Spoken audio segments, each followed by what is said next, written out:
Welcome to my mini blog. বন্ধুরা, আপনারা কেমন আছেন? তবে জীবনে একটা কথা বলতে চাই আমি, ধোপোয়া প্রাণীটাকে বেশি বিশ্বাস করবেন না বা ভালোবাসবেন না। কারণ আঘাত যদি দিতে কেউ পারে, এরাই পারে।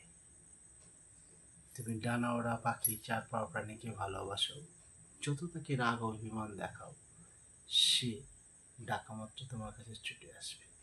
কিন্তু এই ধোপোয়া প্রাণীটাই একমাত্র বড্ড বেইমান প্রাণী। তাকে সোনার খাঁচায় বন্দি করে রাখা সত্ত্বেও যদি একবার ছাড়া পায়, তোমার মুখপানে কোনোদিন ফিরে চাইবে না এবং তোমাকে কোনোদিন আপন সে মনেও করবে না। Thank you so much. শুভরাত্রি। সবার জন্য শুভকামনা রইল। ভালো থাকবেন আপনারা। আমায় একটু সাবস্ক্রাইব করবেন এবং ফলো করে নেবেন ফেসবুক থেকে।